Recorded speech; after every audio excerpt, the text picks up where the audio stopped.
ನಮಸ್ಕಾರ, ನಿಮಗೆಲ್ಲರಿಗೂ ಸ್ವಾಗತ. ಭತ್ತದ ಜಿಗಿಹುಳ ಮತ್ತು ಕಾಂಡ ಕೊರಕಗಳ ನಿಯಂತ್ರಣ ಆಧಾರಿತ ಈ ವಿಡಿಯೋದ 2ನೇ ಮಾಡ್ಯೂಲ್ಗೆ. ಇದರ ಹೆಸರೇ ಇಬ್ಬಗೆಯ ಅಪಾಯ, ಜಿಗಿಹುಳ ಮತ್ತು ಕಾಂಡ ಕೊರಕ. ಈ ಮಾಡ್ಯೂಲ್ನಲ್ಲಿ ನಾವು ತಿಳಿಯೋಣ ಜಿಗಿಹುಳ ಮತ್ತು ಕಾಂಡ ಕೊರಕ ಫಸಲಿನ ನಿರ್ಣಾಯಕ ಹಂತದಲ್ಲಿ ಹೇಗೆ ಹಾನಿಯುಂಟು ಮಾಡುತ್ತವೆ ಎಂದು. ಜಿಗಿಹುಳದ ವಯಸ್ಕ ಮತ್ತು ನಿಂಫ್ ಸಸ್ಯದ ಬುಡದ ಮೇಲೆ ಆಕ್ರಮಣ ಮಾಡುತ್ತವೆ. ತಮ್ಮ ಸೂಜಿಯಂತ ಕೊಕ್ಕಿನಿಂದ ಕಾಂಡದಲ್ಲಿ ರಂಧ್ರ ಮಾಡಿ ಸಸ್ಯದ ರಸ ಹೀರುತ್ತವೆ.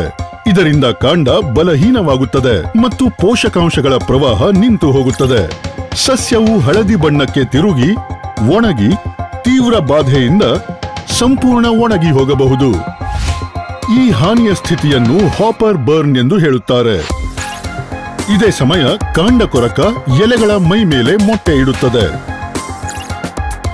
ಮೊಟ್ಟೆಯಿಂದ ಹೊರಬಂದು ಮರಿಹುಳು ರೇಷ್ಮೆ ದಾರಗಳಿಂದ ನೇತಾಡುತ್ತದೆ ಮತ್ತು ನೀರಿನ ಮೇಲ್ಮೈಯ ಮೇಲೆ ಕಾಂಡದಲ್ಲಿ ರಂಧ್ರ ಮಾಡಿ ಸಸ್ಯದ ಒಳಗೆ ಪ್ರವೇಶಿಸುತ್ತದೆ ಮತ್ತು ಆಮೇಲೆ ಆ ಕಾಂಡವನ್ನು ತಿಂದು ಒಳಗಿನಿಂದ ಟೊಳ್ಳು ಮಾಡಲು ಪ್ರಾರಂಭಿಸುತ್ತದೆ.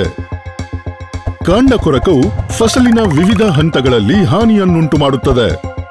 ವನಸ್ಪತಿ ಹಂತದಲ್ಲಿ ಡೆಡ್ ಹಾರ್ಟ್ ಮತ್ತು ಪ್ರಜನನ ಹಂತದಲ್ಲಿ ವೈಟ್ ಇಯರ್ ಹೆಡ್ನ ಲಕ್ಷಣಗಳು ಕಾಣಿಸಿಕೊಳ್ಳುತ್ತವೆ. ಈಗ ನೀವು ಅರಿತಿರಿ ಈ ಕೀಟಗಳು ಹೇಗೆ ದಾಳಿ ಮಾಡುತ್ತವೆ ಮತ್ತು ಎಷ್ಟು ಹಾನಿ ಮಾಡುತ್ತವೆ ಎಂದು. ಮುಂದಿನ ಮಾಡ್ಯೂಲ್ನಲ್ಲಿ ನಾವು ಡೆಡ್ ಹಾರ್ಟ್ ಮತ್ತು ವೈಟ್ ಇಯರ್ ಹೆಡ್ನ ಬಗ್ಗೆ ತಿಳಿಯೋಣ.